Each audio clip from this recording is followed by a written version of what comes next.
Welcome to a semester of Fortunate Events. I'm your host, Jessica Bennett, and this podcast explores how our education, careers, and life experiences intersect in unexpected ways. My personal journey has been filled with a number of really fortunate events, although most of those did start as challenges, but they ultimately led to growth and opportunities. Today, I'm excited to share this airspace with Professor Brims. He is a professor of communication and digital media at the University of Houston, Clear Lake. He has a background in creating award-winning documentaries and films on environmental issues and cultural history. Could you tell us a little bit more about your background, Professor Brims? And of course, thank you for being here and joining me. Hi, everybody. Thank you for inviting me. Yes, of course, I've been here at UHCL for 11 years and a little bit. Wow. I started in the fall of 2013. I studied first communication, like media production and broadcast journalism. And then I got a Master's of Fine Arts, both at the University of Houston Central Campus. I've been teaching here at UHCL, mostly video production, filmmaking classes, also digital storytelling, video art, among others, and also this podcasting class, actually. So fun. Is this the first semester that you're offering this class? No, this is actually the second or third time. There was like one semester where we just taught audio production, where we just had an audio production general class, and now this is the second specific podcasting class. Okay. I love it. I'm so excited that you offered it. My background, you might know a little bit about this, but maybe not.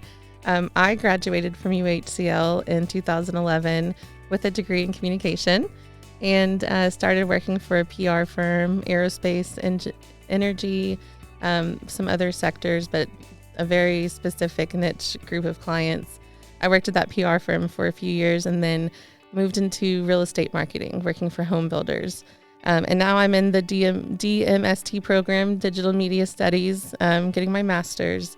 And I actually did have you as a professor in 2016. I've been in this DMST program for a while. I started back in 2012 and had to pause after a few years, just with some life changes, and then resumed in 2023. And I'll graduate next year. So I'm excited to be back. Thank you. Congratulations. But I have so much respect for UHCL, and I'm so grateful for their involvement in my journey. And I'm so excited to have you on just to talk a little bit more about the program and your expertise. Well, thank you so much for having me on. Yes. It's an honor.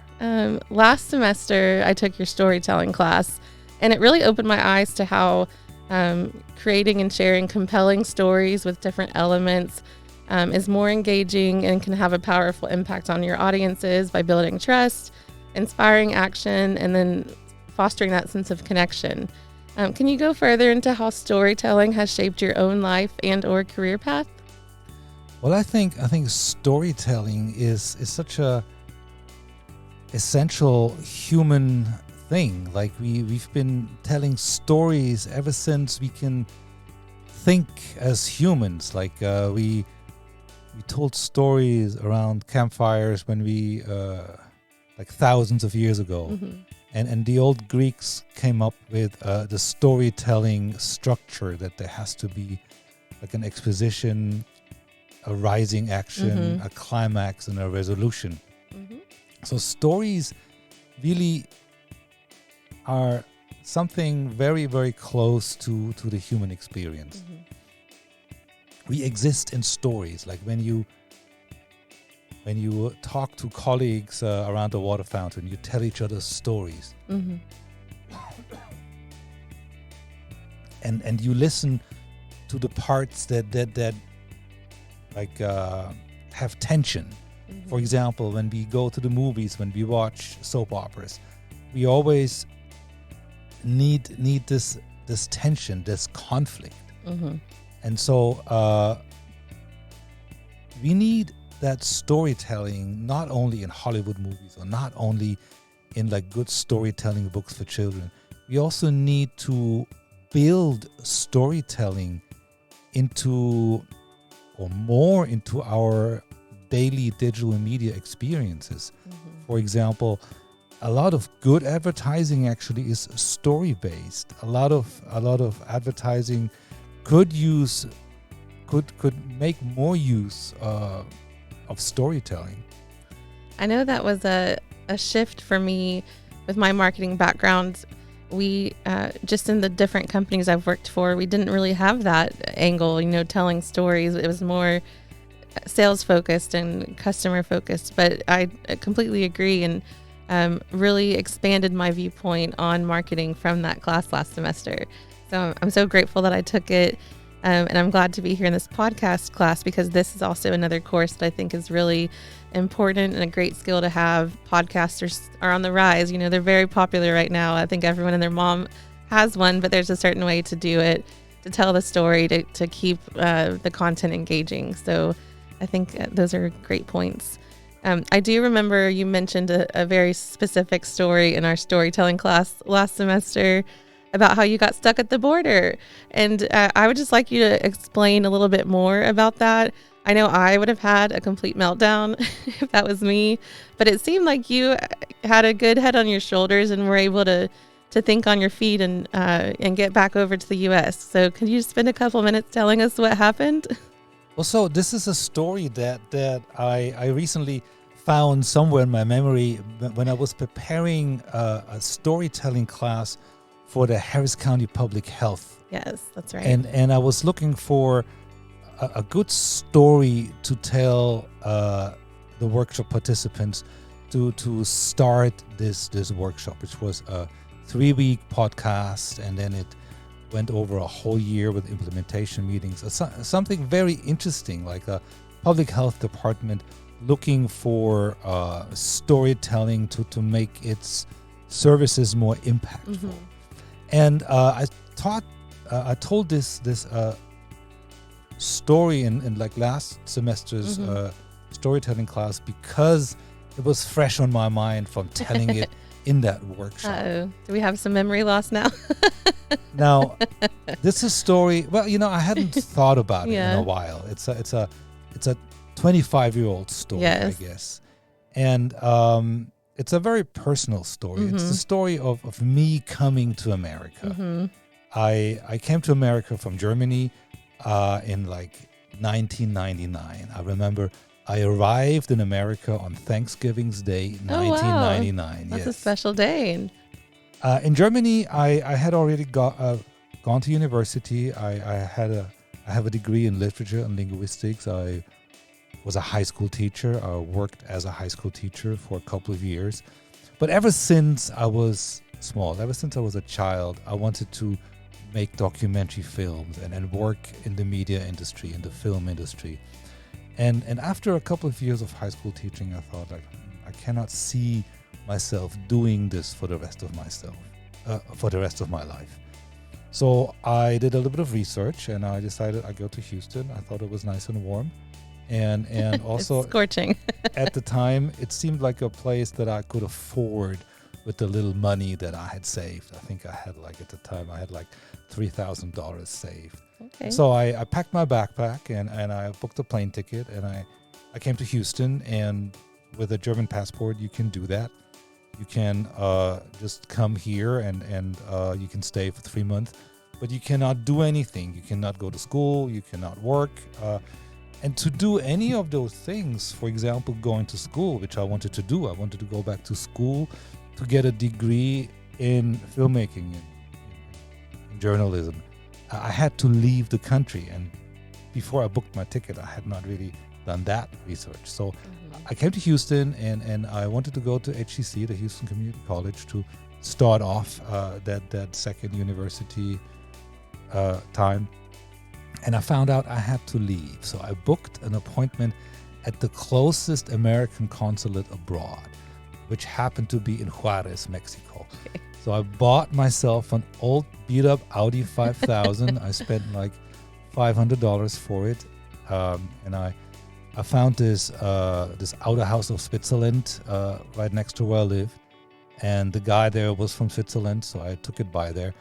And he said, "To El Paso, no, Michael, I would not take this car to San Antonio. Don't do that. Don't take it to El Paso. Oh my Well, goodness. I took it to El Paso anyway, and I left it directly at a border. There's a church directly at the bridge, so I left it at the church parking space. Mm-hmm. And in the morning, like at 6 o'clock in the morning, those were still the time of paper maps. So wow. I with a paper map in my hand, I had figured out where is the American consulate. So I walked through Juarez, something that you shouldn't have You're done so then, brave. and then that you certainly wouldn't do today. Never. Juarez is a quite dangerous Yes. city.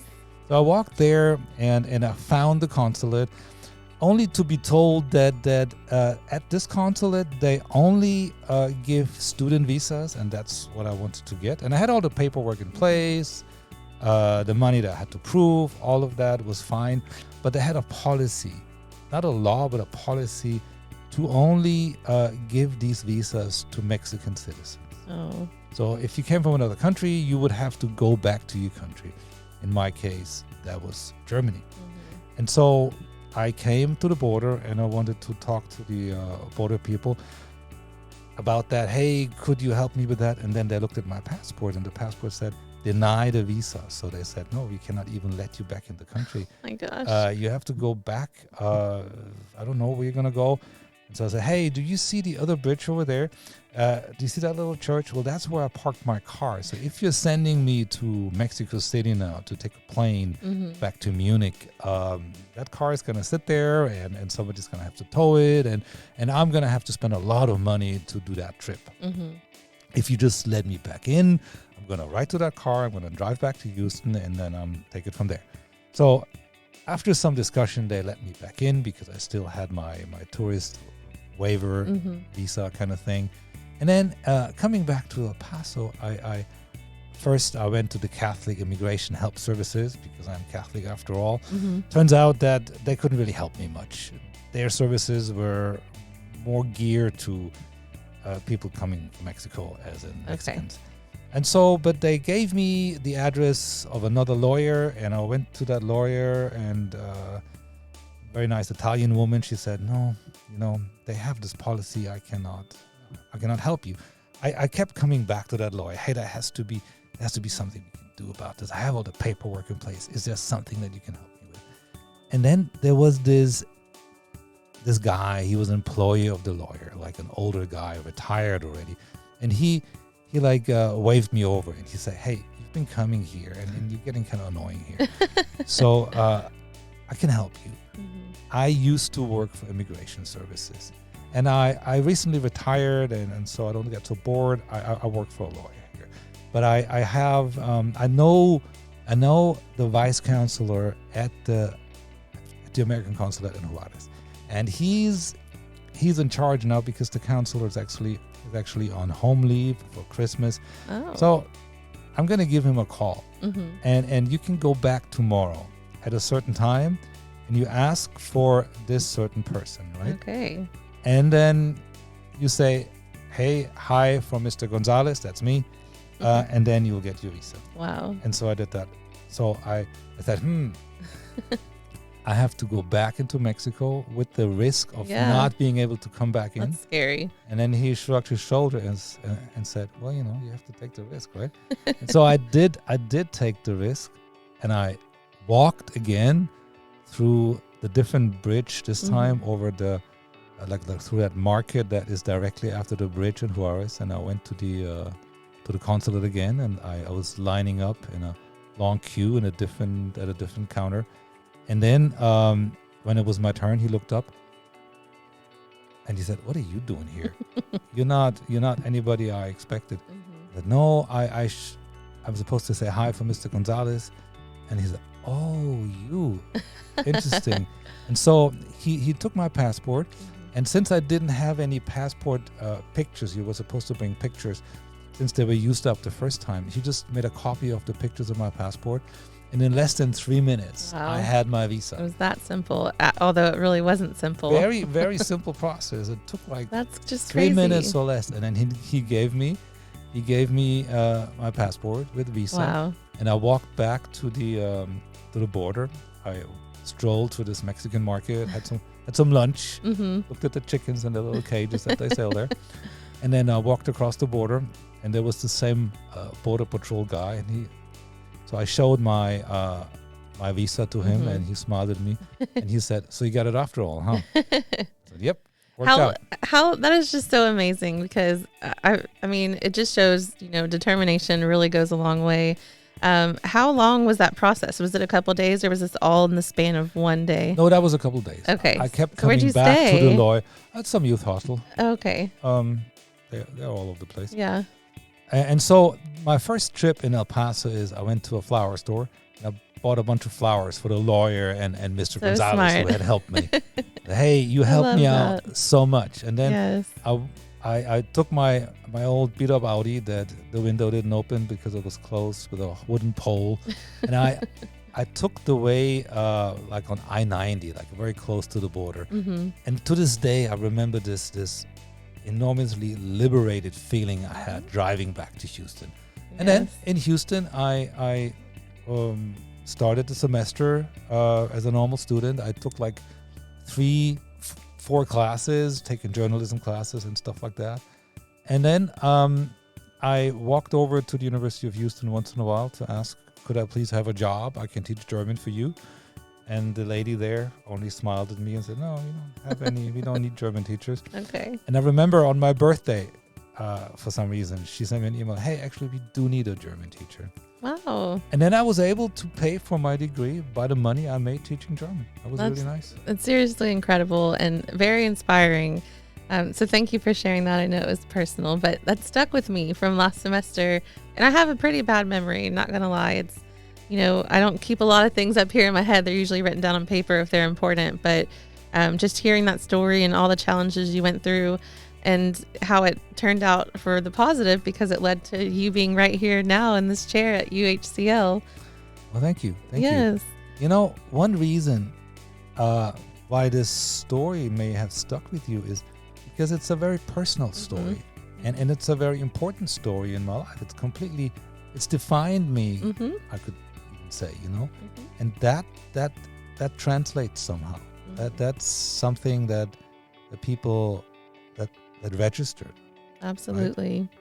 Well, I think that also goes to show that how beneficial that storytelling class is. Is that a required course? I think it is, or is it? It is. Okay. It's one of the 3 core classes of the digital media studies degree. Okay, and I think is that a new addition from when I first started in 2016? Since 2016, it's possible. There was another class that we had, but it's changed since then. Well, but really about storytelling, the genuine and the personal aspect is very important. The more something is personal, the more people will remember it. I agree. Just a couple more questions for you, and then we'll wrap this up.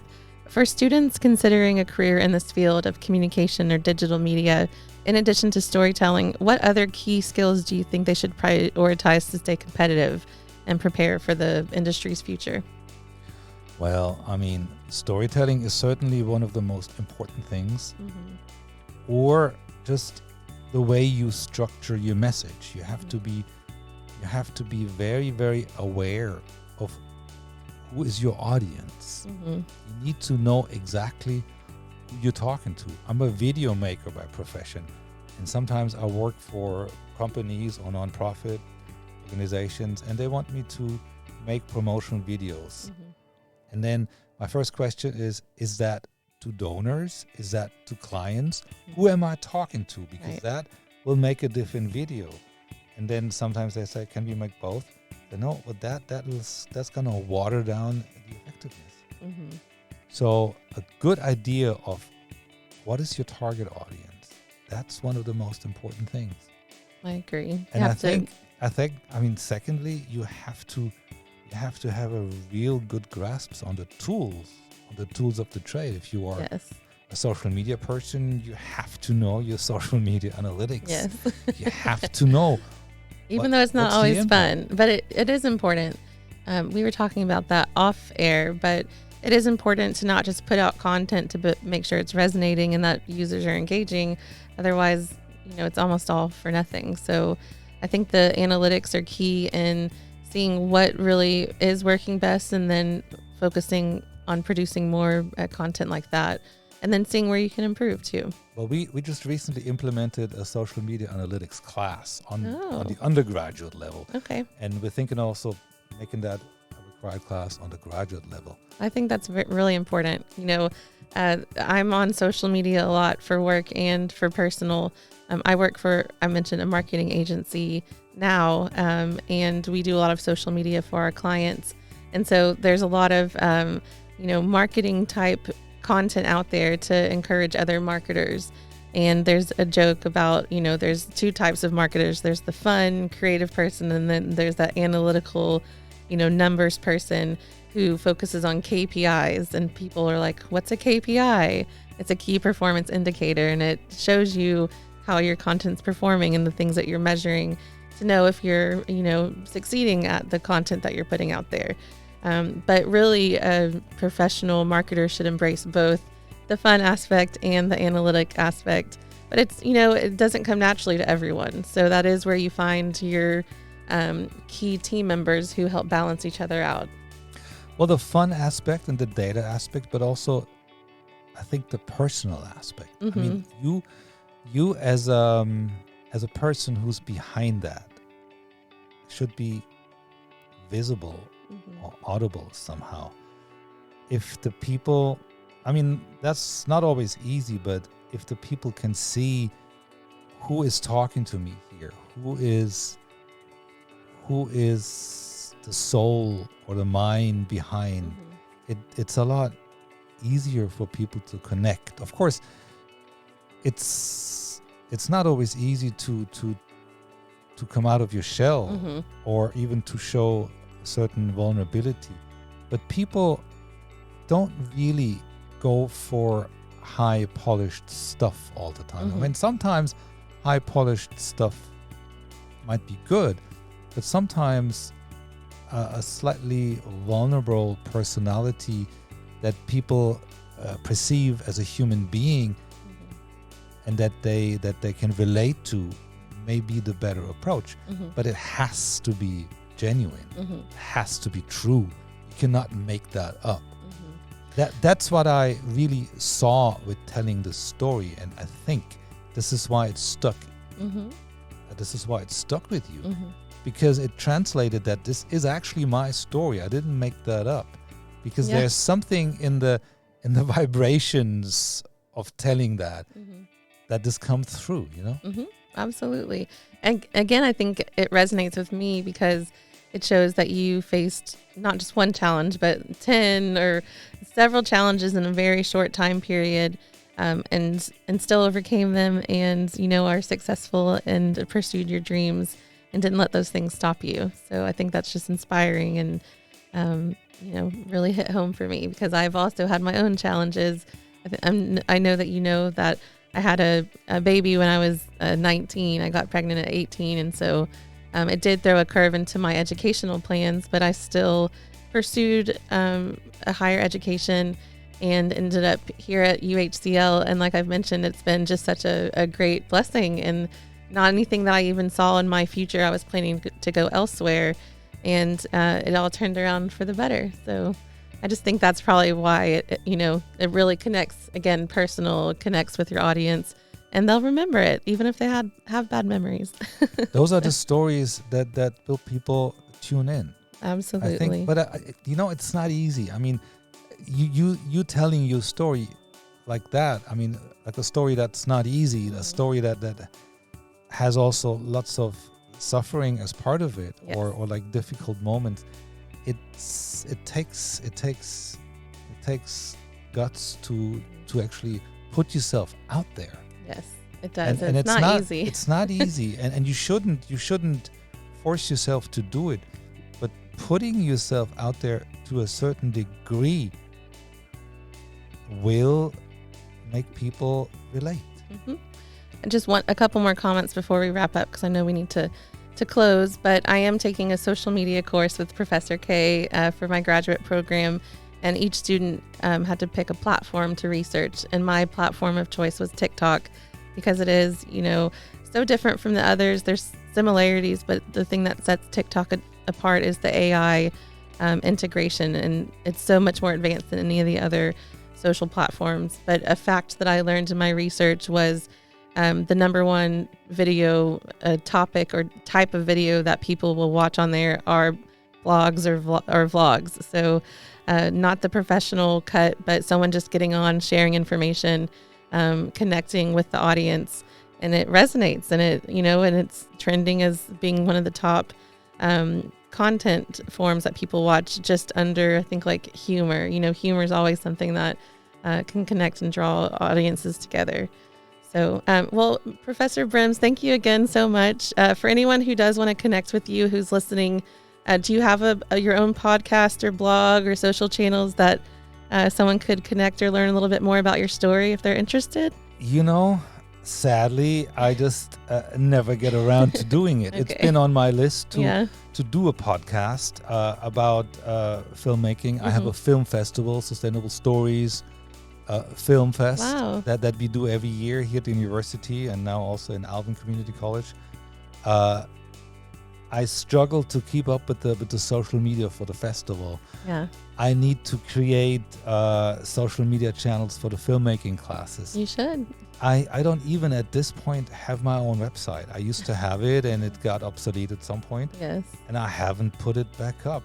But I have a list and I think these are the 5 points at the top of that list. Yep. Well, I encourage you to hit one of them. I know. I think so. The first thing I'm going to do on that list is create an Instagram or social media account for the filmmaking classes. Instagram is the second most used app right after TikTok. So I would recommend Instagram. TikTok's also a great audience for you with your, I think, target age range. Gen Z is the number one audience. It's like 50% of the users are Gen Z. And with students coming in, to future courses, it might be a really good outlet for you too. But it is something you'll have to to learn. It's it has its own content strategy and own analytics and things like that. I'll ask you if I need help. You should, because I spent a good amount of time researching and it was really fun. I enjoyed it. I do need help. Okay. I do need help to put myself and my classes more on social media. Absolutely. Yes, for sure. Well, this has been so much fun. I appreciate you. I also encourage listeners, just as you've heard stories today, to embrace your challenges and look for the opportunities in them. In life, we'll hit obstacles, but keep going and try to turn it around for good. And sometimes it's just a matter of a perspective change too. So thanks for listening. Next week, I'll be interviewing one of my clients, Story Built Homes, on the podcast. They're a custom home building company in Conroe, and their tagline is "Where every home has a story." So I think they'll be a great listen for y'all. I live in Galveston, and you can really see every home has a story because the homes all have so much history. Thank you so much for having me, Jessica. Yes, it was a pleasure. Well, Thank you so much. Okay, until next time. Bye.